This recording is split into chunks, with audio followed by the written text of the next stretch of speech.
I think that we are up against decades or even centuries of this message that money isn't for women and money is something that men do and that it's like outside of our specialty. And so I think that we have to kind of overcome that tradition first and realize that money is for all of us. We all should be talking about money and embracing our financial power and just leaning into all of the money decisions we have to make every day. So I just feel like we're up against a long history of women not really being encouraged to embrace their financial power.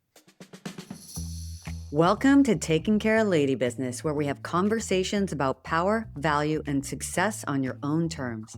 I'm talking with women who are building influence, wealth, and authority, not by following someone else's playbook, but by deciding what success looks like for themselves.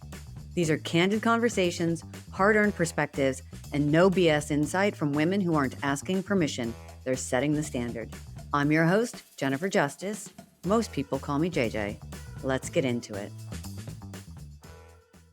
Hi, everyone. Welcome to this episode of Taking Care of Lady Business. I'm Jennifer Justice. Today, we have Kimberly Palmer. She is a personal finance expert at NerdWallet. If you don't know what NerdWallet is, it is a personal finance website and app. Hi, Kim. How are you? Hi, Jennifer. Thanks for having me. Nice to have you today. You're talking about something that is very important to all of us, and that is money. And in particular, we talk to a lot of women, and our relationship with money is very tenuous at best, right? And finances and our understanding of it. So tell me, how did you get into this? What was your background in it? I just always found money fascinating. I feel like it's one of those things that we're not supposed to talk about or it's considered awkward, don't bring it up. And so I was just really drawn to talking about money. And when I first, started in the workforce and I felt like my girlfriends didn't want to talk about how to like negotiate a salary and all this stuff. So I kind of was the one that was like making us talk about it. And it kind of just went from there. I'm just fascinated by all the ways that money impacts our lives. What did you notice with your group of friends? Like they didn't want to talk about it. What was it they didn't want to talk about? What do you think that they were? Were they embarrassed? Was it shame? Was it guilt? What was it? I think that we are up against decades or even centuries of this message that money isn't for women and money is something that men do and that it's like outside of our specialty. And so I think that we have to kind of overcome that tradition first and realize that money is for all of us. We all should be talking about money and embracing our financial power and just leaning into all of the money decisions we have to make every day. So I just feel like we're up against a long history of women not really being encouraged to embrace their financial power. Do you see it all as feeling like it is not something they could possibly understand? Our financial systems are so complicated today. So it definitely feels intimidating. It feels hard to get started if it's not something you grew up talking about with your parents. Who knows how to open an investment account or even open a retirement account? All of these decisions we have to make every day are so complicated and can be overwhelming. And I think that kind of paralyzes us and makes it so we sometimes don't even get started because it does feel so complicated. Well, it's also a fear of losing it, right? Absolutely. There's so much fear, just concern that of making a mistake. Like we're worried we're going to make a bad money decision or accidentally do something wrong and that will have negative impacts on our finances. So I think that kind of makes us freeze and can mean that we delay important decisions like opening up that savings account or opening up a retirement account. So what kinds of advice, what do you do actually at NerdWallet?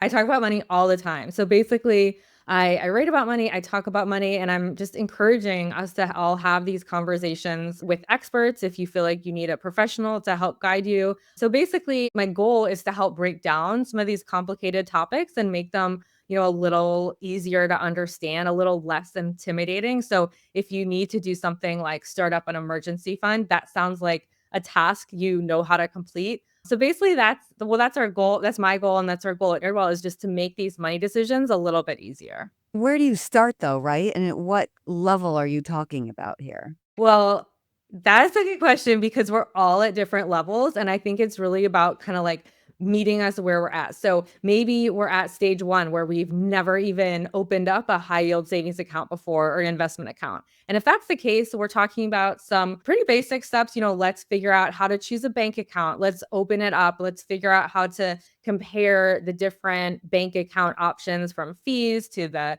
yield that you're being paid on your savings. So basically, that's a good first step. And then it gets more complex as we lean into it. So once we have more savings, more investments tucked away, then we want to think about, okay, every quarter or at least every year, we want to log in and check, like, do we need to make changes, make shifts? So basically, it starts simple and then gets more complicated. Right. So, most of my audience is probably negotiate, and in their, well into their career, at least like 10, 5 to 10 years, have maybe even have families and, really talking about wealth, right? And growing wealth. Like, what are you finding that is holding women back there? Oh my gosh, that is such a good question. I feel like a lot of us are held back by not feeling like we are worth it or we deserve it. And then we just don't think about it or we put off some of those decisions. And I think we have to just kind of like lean into our power. And that starts often with feeling more comfortable talking about it. Just calling a girlfriend and saying, hey, like, what are you doing with your investments right now? I mean, how do you handle it? Have you made these choices lately? Just having those conversations, I feel like is such a powerful first step because then it starts to feel more comfortable, more familiar, and then we feel more confident when we are making these choices. So I think it often just comes back to having those conversations. Right. You need a certain amount of money in order to get access to a financial expert, right? Like a planner or get into a financial net worth thing for 1 million or $2 million. Like it's one thing to invest, but one of the things is we don't have enough money, right? Yeah.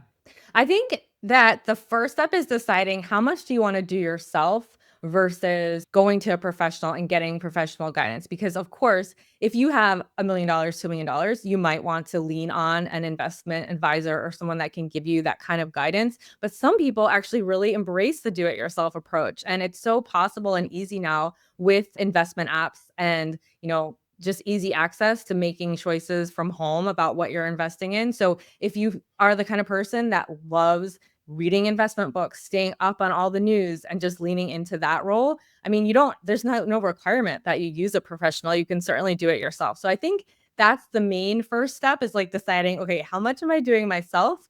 Because I want to spend the time and energy in becoming an expert and making these choices versus maybe I want to spend my energy on other things and I want to lean on a professional. Well, I mean, isn't that kind of part of it? It's like we feel like a little intimidated by it.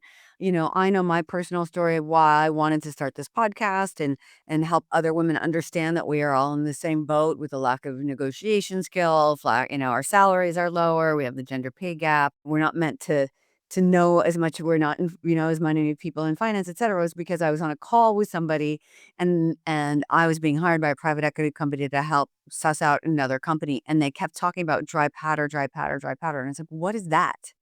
I don't even know what that means, and then I looked it up and it was just like extra money. I'm like, "Really?" Like, so all these things are intimidating. They're meant to gatekeep us out, like all the sports references in business.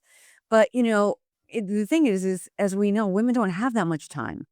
Right? So it's one thing to like listen to this podcast and get some tips is another to like delve into all the different kinds of books and different kinds of products, etc., that you can use to build your wealth. And it's not just your salary, right? Yeah, that's so true. I also think we're talking a lot about the things that women can do individually, but there's also some like broader structural things that probably the industry, the investment and finance industry could do to make it more welcoming and less intimidating. I mean, I remember when I graduated from college and I opened up my first Roth IRA, which was so exciting. And then suddenly, like, all the tech stocks were like plummeting. So I was like, oh my gosh, why did I open up a Roth IRA and invest in tech stocks when suddenly all that money disappeared. So I called whoever, like some investment advisors to say like, okay, we need to sell all my tech stocks because I just lost all this money. And instead of like kind of explaining to me like, no, actually that's probably not what you should do right now. Like you don't want to, sell low, like explaining that, giving me a little financial education. He just said to me like, "Oh, don't worry about it. Like I've got this for you." No financial education whatsoever transpired. And I left kind of feeling like, okay, I guess I should just like, step back and not do anything. So it was a very negative first experience for Yeah. me with the finance industry. And I feel like structurally, maybe there could be ways that, it maybe is more welcoming and feels less intimidating. Well, so what are those steps? Like, let's say somebody who tells you, in particular, a man, I got this, right? Is that a good thing or a red flag? You know? Total red flag. Yes, Right. I say completely. that as lawyers, things that you have this intimate relationship that affect your wealth and your growth in your business side of things, from lawyers, accountants, agents if you're in any kind of talent or entertainment. Like whenever they say, or management, whenever they say, no, don't worry, I got this, without you wanting them to say that, like without explaining, at least summarizing the points, that is a red flag to me. 100%. Luckily, I left that advisor and never talked to him again, but yeah. Wait, so when do you think the entry point is to start talking to an advisor? And, I think part of it is understanding that you're going to make mistakes, which is fine.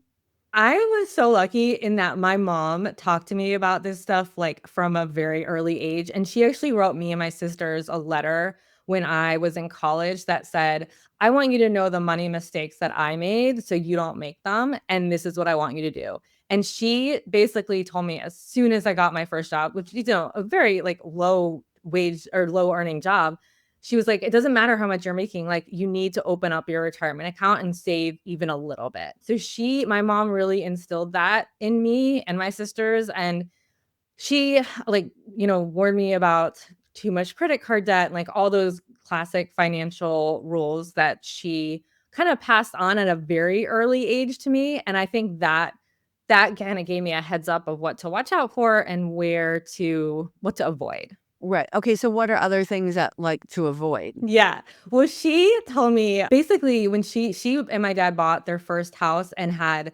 0 money left in their bank account, and then they had they got in, like, a car accident, which, like, caused all these other expenses, and she was like, "Don't make my mistake where get so excited to buy something, like buy a house, that you have 0 savings." So she used that mistake that she had made to kind of illustrate, like, you always need an emergency fund because you don't know what could happen. Like, someone could hit your car the next day. So having that emergency fund, that's probably the number one thing she told us. And then also the next rule of hers was to like avoid building up high interest debt, avoid the credit card debt. And then the third thing was to open a retirement account even before you feel like you can afford it, because it's just so helpful to get kind of a head start on saving for retirement in your 20s, even though you're at an age where it's so hard to even like pay your bills every month. But if you can even save a teeny bit for retirement, it just helps get you started. Right. And then, how it will keep growing and growing much quicker than if you started later in life. Right. All right. So, what are some other tips that you guys are telling people now? I feel like we kind of skipped over this one, but I feel like the big one is just being aware of where your spending is going, and just even not you don't necessarily have to have a very strict line for line budget, but just having like a big picture sense of where your spending is going each month. That can just give you some insight into how much room do you have to expand your savings? Could you invest more? Do you have any bandwidth for that right now? Because sometimes we are going through stages of life when we just don't have the capacity to save and invest. And there's nothing wrong with that. We just, can get back on track when we're able to. But I think it starts with having that insight into tracking your spending and knowing where it's going. That to me, it all starts with that. So, you think everything starts with tracking and understanding where you're spending your money? I think it does because if you don't know where your spending is going, it's easy to feel like it just comes in and leaves immediately, and you are like, "How can I possibly save when I have 0 left over every month?" And so, I think it starts with tracking your spending, and then you can see, "Oh, this amount went to takeout that last month. Maybe I can scale that back and take $100 of that and put it into savings and investments instead." So, I think it really does start with that tracking because it gives you insights into what you're prioritizing, and those priorities might be different from where you want the money to be going. So, I always like starting with that tracking. Sophia Amoroso has a great line. She was like, "The amount of those shoes look better in my bank account." Like, I love the that. cost of those shoes.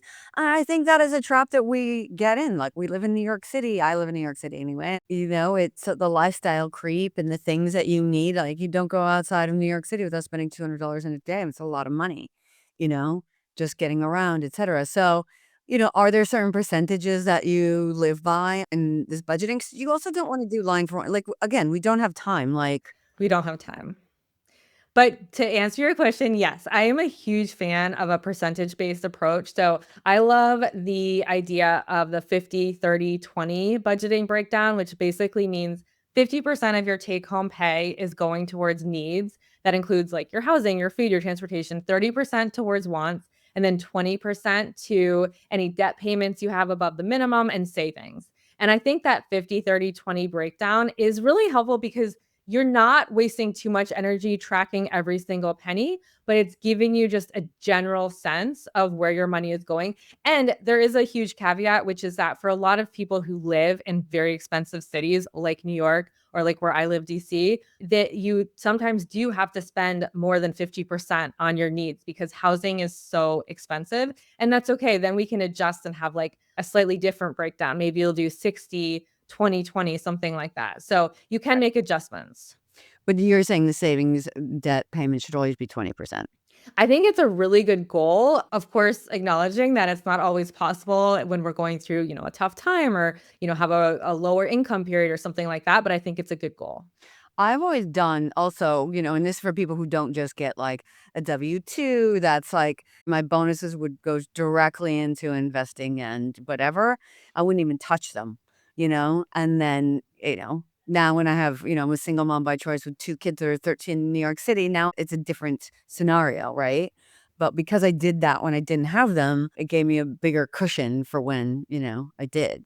Yes, I love that. And I think you're right. Like, it really depends on what you're going through at the time. Like, I also was able to save so much more before kids. And now it's like, okay, those expenses are really high. So I'm going to have to lower my expectations for what's possible to save right now. And that's okay. It's like a temporary phase. So what do you say to the women who are like us who, once you have kids, it's like it's just not possible anymore. It's like, really do it when you're younger so you can have the luxury when you're older to not worry about it because that is that is it. It's like I'm from nothing. My mom didn't graduate high school. Like we were poverty level. It is hard to get over the guilt sometimes or feeling of this like the poverty mentality. And I feel like a lot of women have it even if they weren't broke because we don't make the same amount of money as men. The wealth gap and like the pay gap is probably way more than just 20 to 30%, honestly, because it only compares W-2 salaries. It doesn't really do the full picture. We don't know what they're getting on signing bonuses, etc. Men for the most part. What do you say to that? Completely. And I think so many of us really struggle with that. And there's no easy answer or like solution, but I feel like the best kind of way that's helped me to think about it is just how temporary it is. Like, this is a phase that we have to go through. And it's okay if we are, not meeting all our other goals, not saving what we wish we were saving. It's okay to go through that time when we're just realizing it's hard right now. You just have to kind of power through and then hopefully ramp back up again when you're able to. But it's nothing to feel guilty over because we all are going through it. Yeah, all at the same time. And so what do you think, having covered this for so long, like what do you think is a financial myth that, people are believing that, you can debunk? Ooh, that's a good question. There's so much. I feel like we need to redefine what makes us feel rich because I feel like it's a myth that, like, oh, if I just made, 10,000 more dollars or something, everything would be fine. When in reality, it's about the choices that we're making with what we have. And it is possible to kind of like rejigger what you're focused on and to pick some priorities. Like, what would make me feel wealthy is to be able to go on vacation once a year or like pick one thing that really has meaning for you that makes you feel like you're living a rich life, not in terms of like hard dollars, but like a rich, full life. Pick those things that really matter to you and then focus on that and then let go of some of the other stuff because we can't do everything and we can't like have all the things we see on Instagram. So we have to be more selective. Well, that is the thing though. It's like what, if you're a W-2 employee or something, I have to do this to myself sometimes. It's like, okay, well, New York obviously got much more expensive in the last 3 years, like by 30%. It's insane. I don't know if anybody's taking the Lyft or Uber anytime, but like you can't get 6 blocks without paying $35, which is crazy. And So part of me is also like, okay, well, I just got to make more money. And that's the one thing that's, that trick, like in your brain, you're like, oh my God, it's so devastating. This is all I have. It's like, well, no, you just have to make more money. Let's figure out, which is where we come in and help you negotiate more and asking, am I at the right place? Asking yourself all those questions. Am I at the right place? Am I asking the right people for more money? Have I just been going through the motions? Do I need to like change things up, What about you in your career? Like, what was the time and the thing that really clicked for you? What was that ask? Did you ask either a boss or ask yourself that really changed your trajectory and yours? I think it was asking a publisher to publish my book. I feel like when I decided, like, I have something I want to say, like, I have a message and I want to get it out there. Well, first I found an agent and then she helped me find a publisher. But just feeling that confidence that, I had something worth saying, I feel like kind of helped me get to the next step of feel like leaning into my expertise. So for me, it was like deciding I had something to say. Right. And what's the name of your book so everyone can hear? Thank you. My first book is called Generation Earn, and then I wrote The Economy of You, and then my most recent book is Smart Mom, Rich Mom. Oh, I love it. Thank you. Yes. Smart mom, rich mom. That's the best. And so, what are the overall lessons in all three of those books? The overall lessons really are like, let's embrace our financial power and like talk more about money and lean on each other and like be a resource so we can all get ahead. I always like the idea of like, okay, we can go through something hard, but like, how did someone else get through it? And like, how did they feel better after going through some financial challenge? So I love interviewing people about their financial challenges, how they work through it, and a common answer that comes up is community and like finding your community of people who have some similar challenge, whether it's with health or with job loss or with, things related to motherhood and like connecting to people in that way and learning from other people's experiences. I feel like that's a common theme that I'm always coming back to because we can learn so much from each other. All right. What about the last one?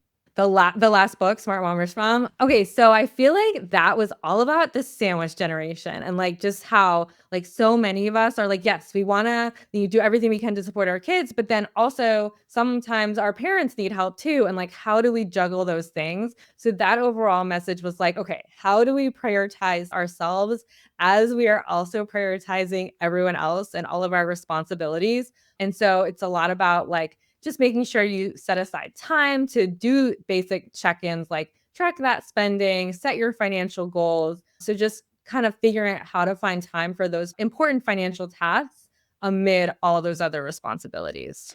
Well, yeah. I mean, now it's much easier too, now, right? Given AI, given other tools, technology, etc. You don't have to sit down with a bunch of spreadsheets and exactly. So, what are those kinds of tools that you have used and you found have been helpful?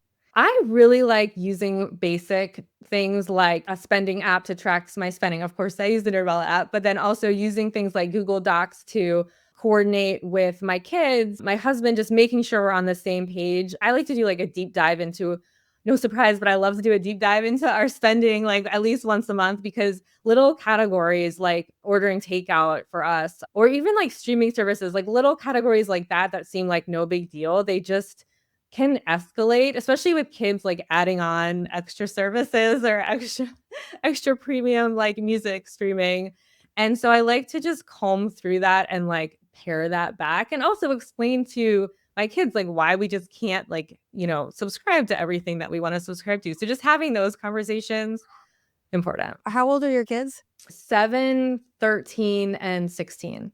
So, I don't know if they went to summer camp, but what I do is when mine would go away to summer camp, I would cancel every single app, every single Love one. that. And then I would like, okay, I missed that app. I'm going to redo it. And by the way, if you do it, they're usually like, oh, thanks for coming back. And now you get 1 month free or something like that. But I would just go through, first of all, I'd have more time because they're not with me. And then it's like, okay, now we know what we really need.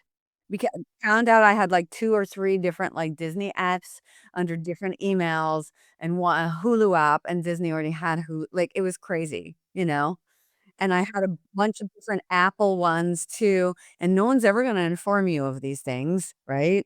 That's awesome. One thing I'm struggling with now, and actually, if I can ask you a question, because I'm really curious how you handle this, is like the kids with their like, do I give them an allowance because I want them to learn how to like manage things like, okay, they want to go to Starbucks or something. Like, I want them to think, okay, how much money do I have? Can I afford that?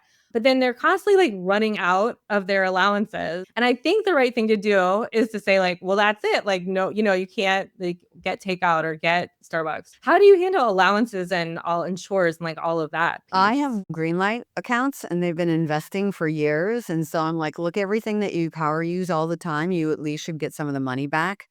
So I don't care if it's Nike or Lululemon or Minor 13 and, Starbucks, even if the stock's not doing well, it's like, well, at least get something back. You know what I mean? And then you can evaluate. And if they don't have the money, they don't have the money. Yeah. Like it is what it is, you know? Yes. I love that. That sounds like a good idea. Yeah, and it incentivizes them to do stuff like take the things that they don't use and like sell it on Mercari Yes. or eBay or Poshmark or whatever. And it incentivizes them to figure out how they can get more money because that's the mindset that I think women really need is that like, how can I get more money versus like, I guess I'm done and this is it. Yeah, and as teenagers, they can figure out ways to make money. They're like they're able to work. So Exactly. Right. I don't know about your 7-year-old, but yeah, yes. not quite yet, but my older ones can definitely work. Yes. So when you're doing that, yeah, I mean, say, look, here's a great example of like, even though you talk about it all day long, right? Like you're still getting advice. And that's the other thing we're expected, like women, we are like 110%. We have to know everything before we do it. It's like, that's not true, right? Like there's more that like we're going to be learning every single day. And as we go through it ourselves, like you're constantly learning, right? But you said something earlier about money being power. And, I think we often see it as security. I know I do with a poverty mentality that it was like it's like a security blanket. So you hold on to it, which is the wrong thing to do is hold on. Like emergency fund is one thing, but like in a savings account, you know what I mean? That does nothing. Like, how do you talk to people about turning it into power and choice versus just security? I think this is such an important thing to bring up because what I've been surprised by over and over again is how risk averse women tend to be compared to men in the investing choices that they make. And to your point, women often make like safer choices with their money. And then that means they're losing out on potential investment gains, especially over the long run. So I think that we have to first realize that tendency, like the outlook or like an attitude shift that we have to embrace for ourselves. But I think you're right. You can really get into trouble financially by playing it too safe. And so by kind of leaning into and just understanding how the stock market works and how investing works over time. I mean, for me, I think I learn best through talking to other people and like reading about it. So just listening to the podcast or listening to people who've done it, I think can help open up that world and make us realize it's okay to take some of those risks sometimes. But yeah, luckily there's so many influencers who I love, women investor influencers. So I think following them have given me more confidence when in terms of my own investing. So I actually think social media, as negative as it can be a real positive in this area to make us just realize the amount of financial resources that are out there, being careful not to follow people that are giving bad advice, but Well, how at do you once know between good and bad yeah, advice? Like, what are it's the criteria? hard. Because there are a lot of people who aren't accredited and who just come on and Yeah. like, yeah, there's people who give advice to do, file as an S corp when in New York State that's not really a great idea, or they'll tell you buy a G wagon and you can write it off. It's like that's not really Yeah. how it works. Yeah, so much bad advice out there for sure. You can rent out your house, not New York. That's why we don't have Airbnb. Hello, you know what I mean? Yes, there are some good ones. So, like, if you like, for me, I usually find people that are being like they've written a book that I read and I really like. Like, Yeah. maybe people I trust are already following them. Just looking for signs of red flags. There are some good advice out there. Well, you're talking about like risk averse. I think there are like women tend to, you know, come a little more prepared, right? So not necessarily risk averse, but I think they're averse to feeling stupid in the space. You know what I mean? Look at how the lack of women in AI adoption, It's like I'm trying to make up for every single woman. I use it so much, I'll take a picture. I'm like, what tree is that? It's faster than Google. One of the things that I think it needs to change in our behavior is that we will, in particular, if you're really wealthy, you'll spend $10,000 on a table for a charity, but not put $10,000 into a private investment for something that you would totally use. And it's so skewed. And, a man gets asked to invest in all these different companies, and a woman gets asked to, donate to a charity. And, I think charities are, necessary and we should be paying and spending some time in it. But ultimately, they're meant to be redundant, and none of them have ever become redundant because the problems have gotten bigger. And they've gotten bigger because of the greed of the people who are running the financial system, which is predominantly white men, right? So, like, aren't we just perpetuating the problem by doing that, right? And like propping up these 501(c)(3)s, and really should be trying to put a little bit more into investing, making the money so we can actually solve the problems. Yeah, I love that. That makes a lot of sense. I don't know if I have anything to add, but yes, I agree. Well, I just see it because in practice, what we're seeing is that, two richest women are, they were accomplished in their own right and they've done a lot. And, then they get divorced from their husbands and they put most of the money into charity, which is amazing.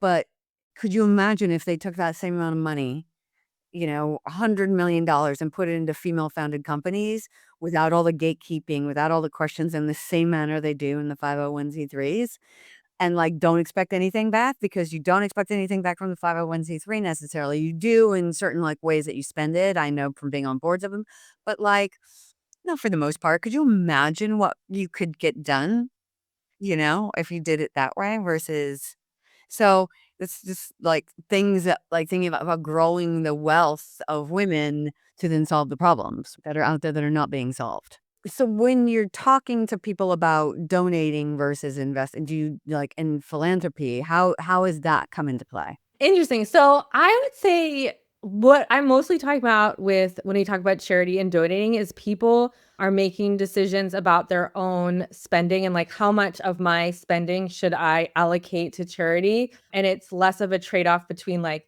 charity versus investing. And they're more usually deciding like, how much should I scale back my own spending so I can give more to charity? Like those are the conversations I'm usually having with people. And it's so varied because some people are coming from like a religious perspective where they are 100% committed to, tithing 10% of their income every single month. And so the other calculations are not as relevant in that situation. So it's such like a personal choice. And usually when I interview people about this, they're like making trade-offs in terms of like their own spending and like how much to give away versus spend on things that they want. Yeah, in that case, it's a different. So you're saying it should come out of the wants, not the I think investment. so. Are you saying you think it should come out of that 20% category of, like, your own savings? No, but that's what a lot of people would say. I don't.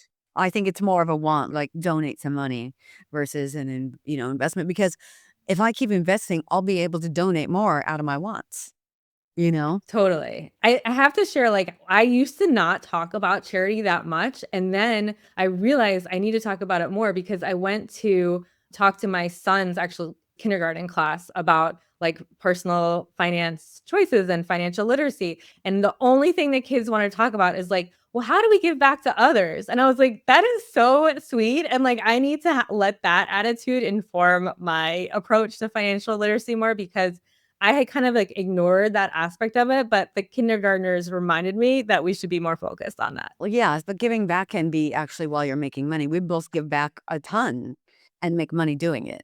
So I don't think give back is necessarily a non-commercial endeavor, That's right? a really good point, Yeah. yes. Yeah. So you know what? Don't beat yourself up, Kim. Yeah, thank you, thank you, I was feeling guilty. Yeah, this is exactly what I mean, but it just goes to show you, even though you talk about this all day long, you still have guilt around it, Yes. Oh my right? gosh, That's so how much guilt. ingrained it is. It is so ingrained in us to feel guilt about wanting money and centering money as women when we need it more than anyone. Like, we're the ones controlling the household, And there's this supposed great wealth transfer that is happening, but we've been talking about this for 4 years now. Like, where is it? When are we going to get this windfall of money? I'm waiting. Yeah, me too. Don't see Oh, any. gosh. Amazing. All right. Well, I know that we have to let you go, but there's one question that we ask every single guest on this show, and that is, what is the worst advice you've ever received? The worst advice I ever received was that when I didn't know what I wanted to do, like at the beginning of my career, everyone told me just go to law school. Like just go to law school and then you'll figure it out from there. And I'm so glad I didn't listen to that advice because I truly can't imagine, that different path. So that was the worst advice, but I feel like I got that really strongly. People were like, you have to go to law school if you don't know what to do. And that just makes no sense. It makes no sense Law on school is any 10 more level. years and so expensive. It's the only debt So I had out of expensive. school. I went to Cornell, and it's like you don't like get like I got a bit of a scholarship, but it was like nothing compared to what I owed when I was out. Yeah, Yeah, absolutely. So, yeah, luckily I didn't follow that advice. yeah, yeah, exactly. Yeah, so other ways we'd be in competition. No, kidding. Thank you so much for being on here. People want to find you. Where can they do that? Thank you so much. You can find me at either at nerdwallet.com or my own website, kimberly-palmer.com. So you can find me, my columns, my personal finance rating there. And then say the names of the books again. Yeah, so Generation Earn, Economy of You, and Smart Mom, Rich Mom. And I actually have a new book coming out in a year called How to Afford Your Midlife Crisis. So that's what I'm working on right now. Ooh, I love it. Thank Perfect. you. All right. Thank you so much for coming on today. And to everyone listening, we'll see you next week. Until then, I'm Jennifer Justice. Thanks to MedJet for supporting the Taken Care of Lady Business podcast. When you travel for work or internationally, the real question isn't if something could happen, it's whether you've planned for it. That's why I'm a member of MedJet and have been for years. If your security is threatened or you're hospitalized while traveling, MedJet can get you home and to the hospital you choose, not just the closest one. It's not travel insurance. It's about not leaving critical decisions to chance. If you travel regularly, it's worth having in place. You can learn more at medjet.com. Thanks for tuning in to Taking Care of Lady Business. If this was useful, subscribe and share with a friend. Make sure to check out the show notes for more on my guest and me, Jennifer Justice. Taking Care of Lady Business is a production of Lady Business LLC. See you next time.